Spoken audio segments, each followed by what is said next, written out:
गोस्वामी तुलसीदास जी रामचरितमानस में लिखते हैं, एक बार त्रेता युग माही शंभु गए कुंभज ऋषि पाई। यानी भगवान शिव और मां सती कुंभज ऋषि के आश्रम में कथा श्रवण करने के लिए पहुंचे। जब कथा सुनने के लिए भगवान शिव और मां सती पहुंचे, कथा सुनने के लिए तो पहुंच गए, पर वहां पर मां सती और भगवान शिव का जब कुंभज ऋषि ने स्वागत करके उन्हें बिठाया, तब मां सती कहती है कि ये हमें क्या कथा सुनाएंगे। हम कथा सुनने वाले और ये कथा सुनाने वाले हमारा स्वागत कर रहे, हमारा पूजन कर रहे, यानी ये क्या कथा सुनाएंगे। क्योंकि कथा सुनने वाले को सुनाने वाले का पूजन और स्वागत करना चाहिए, तो ये हमें कथा क्या सुनाएंगे। मन में संशय, मन में शंका।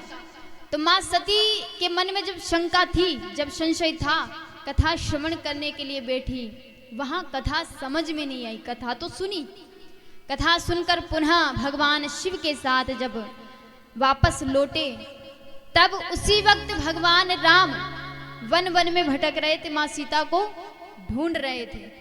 तो भगवान शिव ने मां सती के साथ जब देखा आते वक्त भगवान राम को, तो भगवान राम को देख करके भगवान शिव ने प्रणाम किया। मां सती ने पूछा, स्वामी आप किसको प्रणाम कर रहे हो। भगवान शिव ने कहा कि मेरे आराध्य देव भगवान राम हैं, इन्हें मैं प्रणाम कर रहा हूं। मां सती ने कहा, ये भगवान हो ही नहीं सकते।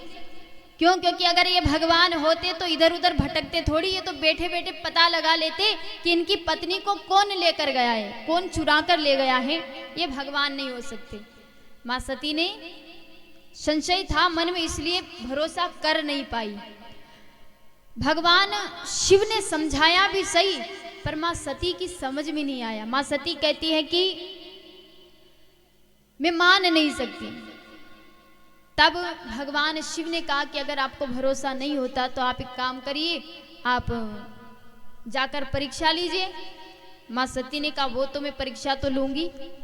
अब परीक्षा लेने के लिए चली तो मां सती कहने लगी, स्वामी आप नहीं चलोगे, मैं परीक्षा लेने जा रही हूं। भगवान शंकर ने कहा कि देवी बीमारी आपको है, मुझे थोड़ी है। और ऐसा तो होता नहीं कि पति को पुकारा है और पत्नी इंजेक्शन लगवाए, ऐसा हो सकता है। तो बीमारी आपको है, आप ही जाइए, हमें कोई बीमारी नहीं है। भगवान शिव से आज्ञा लेकर मां सती पहुंची भगवान राम के पास सीता का रूप लेकर, पर वहां भगवान राम ने पहचान लिया। अब तो भगवान राम ने जैसे ही पहचाना, मां सती बड़ी संकोच में पड़ गई कि मैंने बहुत बड़ी गलती कर दी है। वहां से पुनः वापस परीक्षा लेकर पहुंची तो भगवान शिव से आकर झूठ बोल गई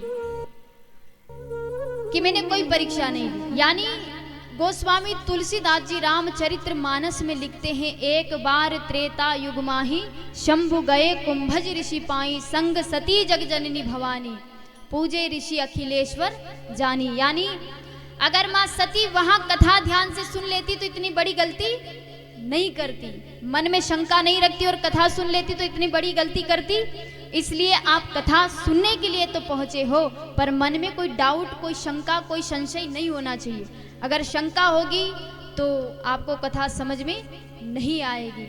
इसलिए कथा को तन मन सब समर्पित करके कि प्रभु हम आपके हैं और आप हमारे हो, उस भाव से अगर कथा को श्रवण करोगे तभी कथा आपके भीतर प्रवेश करेगी। ऐसा नहीं कि एक कान से सुन लिया और एक कान से निकाल दिया। 3 घंटे यहाँ बैठे, कथा सुनी, आरती हुई, प्रसाद ली और सब यहीं छोड़ छाड़ कर घर।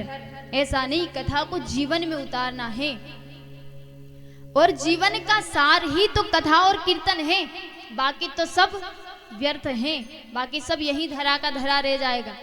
आप इतनी कथाएं सुनते हो, आपको पता है, पर बहुत सारे भक्त कथा सुनने इसलिए जाते कि चलो कथा सुनेंगे तो हमें स्वर्ग मिलेगा,